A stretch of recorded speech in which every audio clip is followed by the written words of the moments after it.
بسم اللہ الرحمن الرحیم۔ ناظرین گرامی، آج جس موضوع کو آپ کے سامنے پیش کرنا ہے وہ ہے عشرہ رحمت اور رحمت کے حصول کے طریقے۔ بنیادی طور پر عشرہ رحمت رمضان شریف کے پہلے عشرے کو کہا جاتا ہے۔ رسول اللہ صلی اللہ علیہ وسلم کو رمضان کا مہینہ بہت پسند تھا۔ اس کی وجہ یہ ہے کہ اللہ کریم کا یہ اپنا مہینہ ہے۔ رسول اللہ صلی اللہ علیہ وسلم کی ایک حدیث مبارکہ ہے، فرمایا شعبان شہری و رمضان شہر اللہ، کہ شعبان میرا مہینہ ہے اور رمضان اللہ کا مہینہ ہے۔ رمضان کے داخل ہوتے ہی اللہ کی رحمت چھم چھم زمین کے اوپر برسنا شروع ہو جاتی ہے۔ اس رحمت کا اظہار بھی ایک بندہ، ایک انسان، ایک مومن، ایک مسلمان اپنی آنکھوں سے دیکھتا ہے کہ مسجدوں کا فل ہو جانا، مسجدوں کا بھر جانا، اور لوگوں کا اللہ کے وہ غرباء بندے جو حقدار ہوتے ہیں ان کو تلاش کر کے ان تک رزق کا پہنچانا، اور پھر افطاریوں کا لوگوں کو انوائٹ کرنا، لوگوں تک افطاریوں کا پہنچانا، ہر غریب مسکین کے ہاتھ میں کھانے کا رزق کا اہتمام کرنا، ان لوگوں کی فراوانی ہو جاتی ہے۔ اس لیے اللہ رب العزت نے پہلے عشرے کو، رمضان کے پہلے عشرے کو رحمت کا عشرہ کہا ہے۔ رحمت کیا چیز ہے؟ بنیادی طور پر یوں سمجھ لیجئے کہ رحمت یوں ایک چیز ہے جیسے پیاسے کو پیاس لگی ہو تو اس کو کے گلے میں، اس کے حلق میں پانی کا پہلا قطرہ گرتا ہے تو اس کو تسکین ملتی ہے۔ گناہگار کو رمضان کے داخل ہوتے ہی پہلا عشرہ جب ملتا ہے تو گویا اللہ کی رحمت اس کو تسکین دیتی ہے، اور پھر اس رمضان کے مہینے میں اللہ کی رحمت بھی چھم چھم برستی ہے، اور وہ دروازے جو اللہ رب العزت نے گناہگاروں کے لیے رکھے ہوئے تھے، جہنم کے دروازے، اس کو بند کر دیا جاتا ہے، جنت کے دروازوں کو کھول دیا جاتا ہے، اور اسی طرح اللہ کی رحمت بھی ہر جگہ پر پہنچتی ہے، اور پھر رحمت کا لفظ رحمان اور رحیم سے ہے۔ یوں سمجھ لیجئے جب ایک انسان قرآن کھولتا ہے تو وہ چاہتا ہے کہ جس ذات کا یہ کلام ہے نا، اس ذات کا تعارف تو کیا جائے، وہ ذات کون سی ہے؟ تو جب انسان وہ قرآن کھولتا ہے تو وہ پڑھتا ہے بسم اللہ الرحمن الرحیم۔ اس کو اس ذات کا تعارف کروانے کے لیے چند کلمات ہیں جو بسم اللہ کی صورت میں اس کی زبان پہ چلتے ہیں۔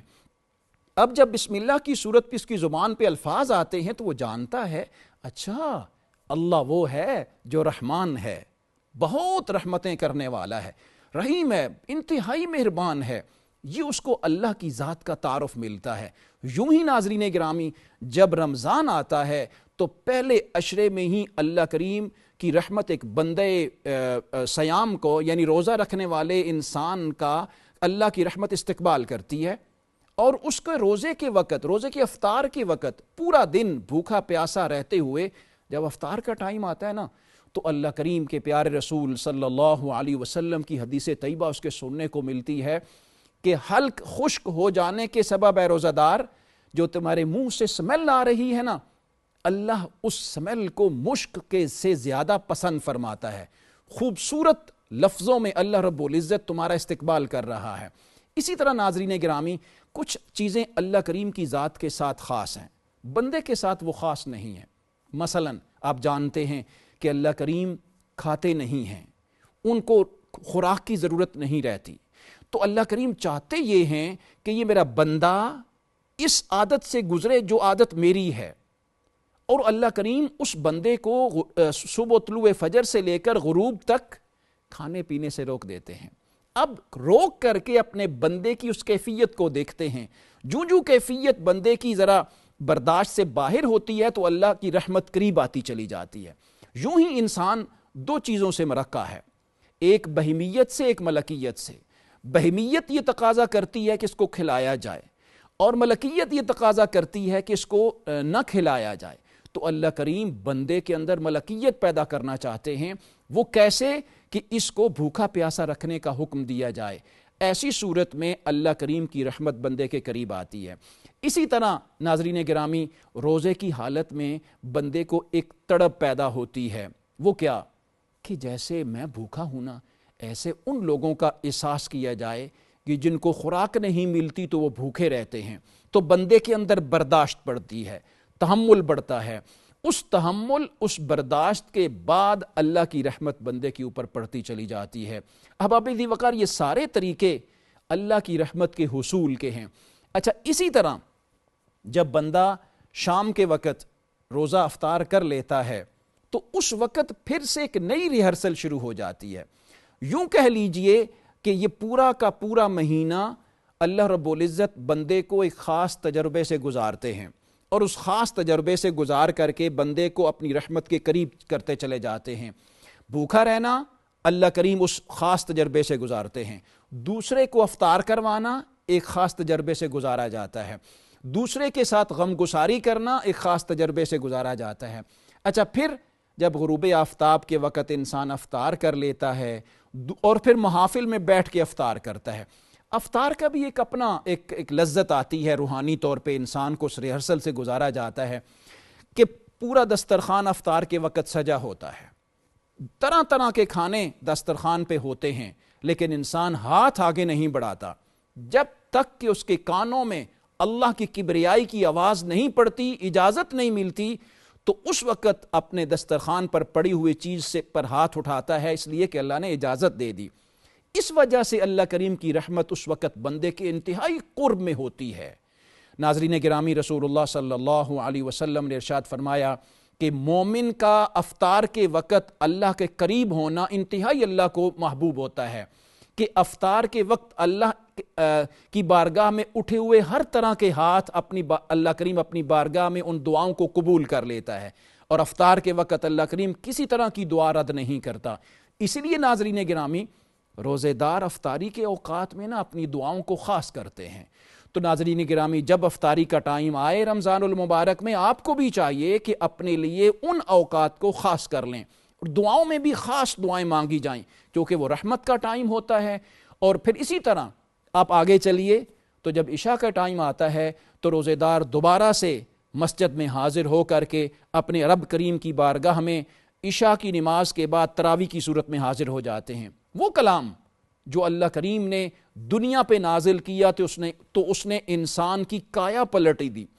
وہ انسان جو اپنے جیسے دوسرے انسان کو زندہ رکھنے کی اجازت نہیں دیتا تھا، بیٹیوں کو زندہ درگور کرتے تھے، یہ قرآن آیا تو ان کے دلوں میں بیٹیوں کے لیے رحمت اور محبت جاگی۔ یہ کس لیے ہوا؟ یہ اللہ رب العزت نے اس قرآن کو نازل فرمایا۔ اچھا، اب آگے چلتے چلے جائیے۔ وہ تراویح کی صورت میں وہی انسان جو دن بھر کے اپنے معاشی معاملات سے تھکا ہوتا ہے، تو وہ رات کو تراویح کی صورت میں اللہ کا کلام اپنے کانوں سے سماعت کرتا ہے اور اپنے دل میں اللہ کے کلام کو جگہ دیتا ہے، اور اللہ کی رحمت اس کے اوپر برستی ہے۔ انہی مراحل کو آگے لے جائیے، تھوڑا سا آگے چلیے تو تہجد کے ٹائم آتا ہے۔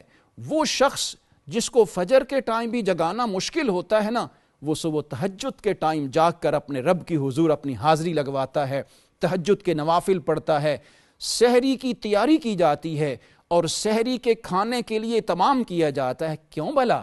اس لیے کہ اس کو اللہ نے حکم دیا ہے۔ اس وقت اللہ رب العزت کی ایک خاص رحمت اپنے بندے کے اوپر پڑتی ہے کہ اسی انسان کے لیے تو فرشتوں نے کہا تھا کہ یہ لڑائیاں کرے گا، یہ خون بہائے گا، یہ فساد پھیلائے گا، آج یہی انسان میرے حکم پر کس ٹائم جاگ کر سب سے پہلے اپنے دن کی ابتدا کر رہا ہے، اور یہ میرے حکم پر ہی ہے۔ تو اس تہجد کے ٹائم میں جاگ کر کے بھی اللہ کریم بندے کو اپنی رحمت کا اظہار کرتے ہیں، اور پھر جب وہ فجر کے ٹائم نماز کی ادائیگی کرتا ہے، اللہ کی رحمت پھر بندے پہ پڑتی ہے۔ تو یوں سمجھیے کہ یہ خاص سیزن اور خاص موسم ہوتا ہے۔ میں تو یوں کہتا ہوں کہ آپ جانتے ہیں کہ معاشی طور پر ہمارے کاروباری طبقے میں ایک خاص بات ہوتی ہے کہ جب سیزن آتا ہے تو وہ ایک خاص سیل لگا دیتے ہیں۔ تو میں عرض کروں گا آپ کے سامنے صرف آپ کو سمجھانے کے لیے ناظرین گرامی کہ اللہ کی رحمت رمضان میں ایک خاص رحمت کے طور پہ اللہ رب العزت نے ایک سیزن مقرر کیا ہے اپنی رحمت کے حصول کا۔ تو بندے کو چاہیے کہ ان دنوں میں اللہ کریم کی رحمت زیادہ سے زیادہ حاصل کرے۔ ناظرین گرامی، دعا ہے رسول اللہ صلی اللہ علیہ وسلم کی اس حدیث طیبہ کے مطابق کہ اللہ کریم ہماری زندگیوں میں رمضان المبارک ہمیں پھر عطا کرے اور ہم اس کی قدر کر کے، اس کی عزت کر کے، اس کی رحمت کو حاصل کر کے جنت کے مستحق بن جائیں۔ وما علیہ الا البلاغ۔